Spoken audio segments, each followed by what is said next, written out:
was a hell of a win for us. I got so much respect for Mark, his team, his program.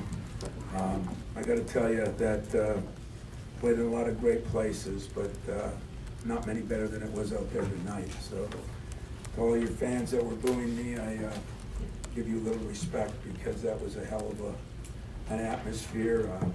I thought my guys played extremely well.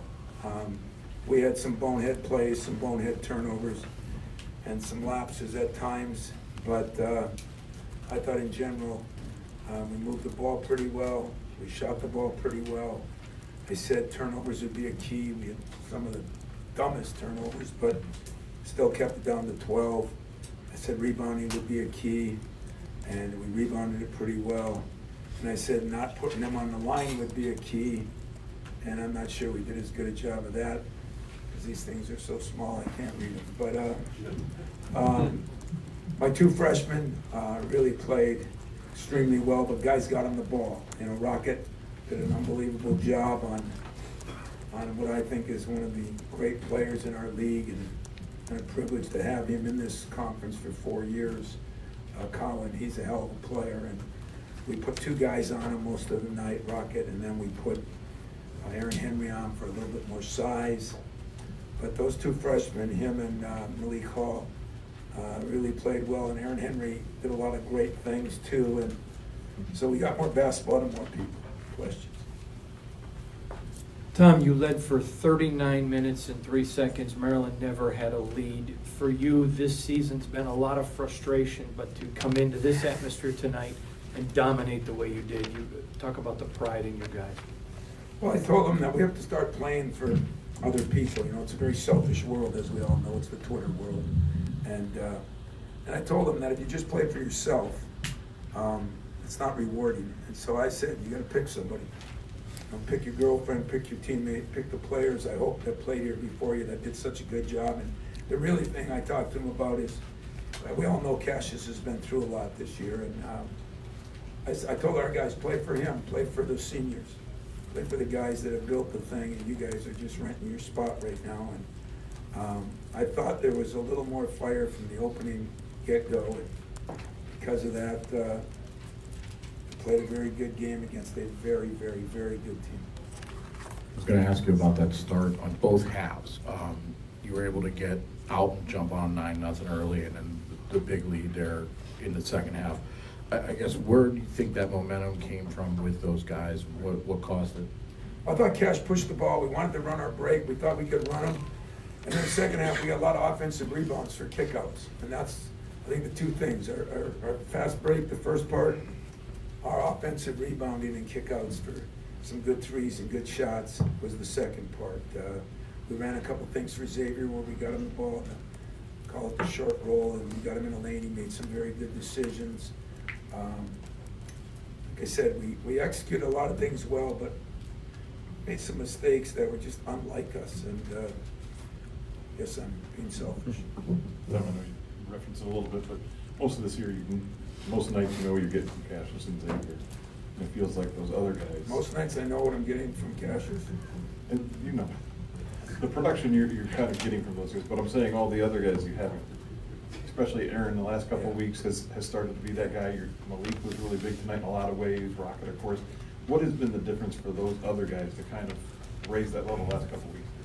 Well, I think Aaron realizes he's got to be the Butler, Batman, or Robin. You know, as I said, we've got Batman and we've got Robin and Xavier, and we needed another Robin, and I think that's what he did. But those two freshmen, especially Rocket, he's playing so hard defensively that you keep him in a game, and I think it's just the fact that, you know, he missed most of that month of December, and, you know, he's doing what freshmen do. You know, it's a process. You get better, and he was better. He plays so hard that I think he brings some energy to the rest of our team and a little bit of toughness, you know, and that's what kids from Detroit, and I keep telling them, man, you got to represent, you know, Steve Smith will be disappointed. You got to represent that place, and that's blue-collar town, tough town, and he's a tough kid, and that's been a big part of it.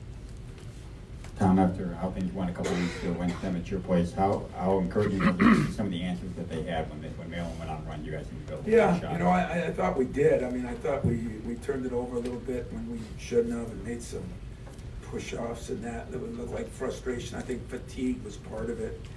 But that's one of the things we put on the board for the game. Let's play 40 minutes, not 37. You know, we played 37. In fact, we played 37 a lot of times this year and haven't found a way to win. And Maryland, on the other hand, has been in some tough games but found a way to win. And that's what championship teams do. And they're still in the driver's seat, deserve to be in the driver's seat because they've got a very good team. They're very well coached. And their two superstars are really good players, you know, Colin and Smith. And but some of their other guys missed some shots that I think they normally hit. Some of our guys turned it over that we normally didn't, so I guess it evens out in the end. But I was very pleased and proud of how we did compete. We wanted to be a little bit better defensively, so being able to limit them, hold them to just 6 threes, as well as Colin he was 6 of 15. So just how impressed were you with how you were able to play defense tonight? Well, you know, we are the #1 defensive team in the conference, both from the 3 and from the 2, I believe, and we're second in rebounding. So that is still how we hang our hat on that. When you do rebound well, you run your fast break, and I think we've got a very good fast break, and you got to rebound to do it. So I was pleased that we didn't ever really slow down. You know, they came at us, and like a good team they are does, and you know, right before the half, we could have folded a little bit. They got it to 22-22. I don't know if they went ahead, maybe not. And then it was an unbelievable design 75-foot play that we put in this last week. It's unbelievable. And so that's coaching, fellas. That's coaching. You're now a game back. You mentioned about them still being in the driver's seat. I guess from where you're at right now with 2 to go, how do you approach this to the guys? You know, I said the other night when both them and Penn State, you know, kind of lucked out to win, and we had a lot of people around our office that was upset. I wasn't upset at all. You know, we've had our chances to do something. I said, if we go to Maryland and beat them, and then we can go to Penn State and beat them, then maybe we deserve for something to happen. But if we couldn't do that, you know, let's move on to the Big Ten tournament, you know. And so I don't know now, you know, Penn State, we got to go there. I think, you know, we played so many ranked teams here in the last 6-7 games. But it'll be good. You know, that game that came down to missed a free throw with 17 seconds left to tie it. So I think our guys believe we can play with anybody, but we still got a lot of work to do to clean up. Got a little sloppy, and we got to clean those things up. Just to follow up on the defense, with how relying on the 3 Maryland is, just how big of a luxury is it for you to be able to single coverage with Xavier on Smith and just basically put Rocket on Cal, not to cheat, not to help, not to do anything?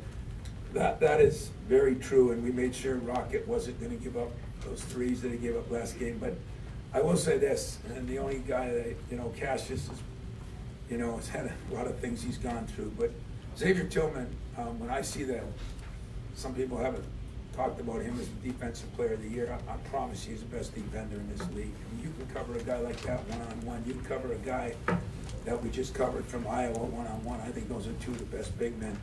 And we very little doubled on either guy. And so Tillman, you know, I can't believe he's not everybody's choice for that. And I'm not politicking, I'm just leveling with you. But that is a luxury. And then with Rocket, you know, we don't really have to. He's so athletic and he's tough, and I mean, still, what's name got around him some because he's a great player. But I thought we did a hell of a job of covering those 2 guys and not have to expose ourselves by doubling and doing different things. Time for a couple more. The month of March. I know it's February 29th, Leap Day, so we'll call it March. But what is it about March where your teams seem to hit their stride every year?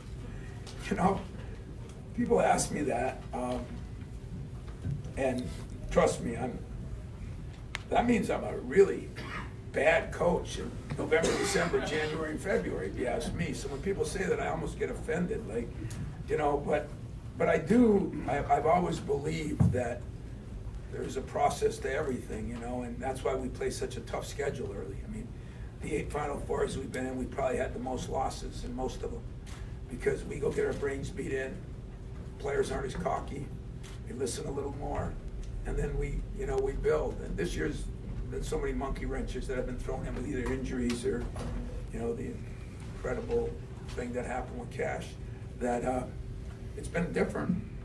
But what doesn't kill you makes you tougher, and we've kind of sustained and we've kind of worked on it. We've spent a lot of time, and a win like this can help you, but we got, like I said, there was enough sloppiness at the end too.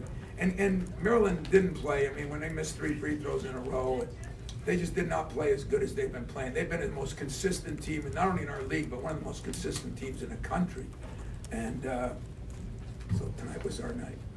David? So Maryland's trying to get in this conference where you've been for 2 decades. Wow. What's the toughest part about sustaining this thing year in and year out, and always trying to be at the top of the conference? I talked to Gary Williams last night, and I talked to him tonight at the game a little bit, and it is really hard. I got a lot of friends. When you change conferences, especially at this level, a lot of mid-levels change, and the American to this, to that, it's difficult enough, as like Wichita State has found out, But when you're changing from the ACC to the Big Ten to major conferences, there's just so many things. I mean, he's done a hell of a job. When you look at all the things you gotta adjust to, where the hotels are, where's the airport, I mean, we gotta come one place. He's gotta go to 12, 13 different ones. And sustaining it just takes, I think, building a culture. And you don't do that in 2 years or 3 years. I mean, he's starting to build it, though. He's got a hell of a culture here. He's got good players. He's got some good young players. They're gonna miss Colin because he's the straw that stirs the drink, man. He does not get rattled. At our place, he was unbelievable. Without even being flashy, just solid. But he's got a good base here, and I think consistency comes with the culture you build. And if you build a good culture and you hang your hat on something, we've hung our hat on our defense, we've hung our hat on our rebounding. This year, we're not as good a rebounding team, but we're still second in the league, but not as good as the plus 14s and 15s back in the heydays. But we're cruising around at a plus 6 and ham and egging it through, a little bit. But I think the one thing that I really pushed the last week, and thank God that guys like Cleves and even Draymond said it when he was here a month ago, and Steve Smith, we haven't been as tough, David, as we've normally been. I mean, we have, one time they called us a football team on hardwood, and I thought that was a compliment, but we're a little softer now. I don't know if it's part of the makeup of the new millennials. I don't know if it's part of bad recruiting. I don't know if it's part of, but we've gotten a little tougher the last couple games. I mean, got Malik Hall in there now, freshman, rebounding his tail off. We got Rocket in there getting after it. Xavier's always been a pretty tough kid. So as we get tougher, players play tough, players win. I've said that my 25-year career hasn't changed that. Thanks, Coach. Thank you, guys. I want to say a little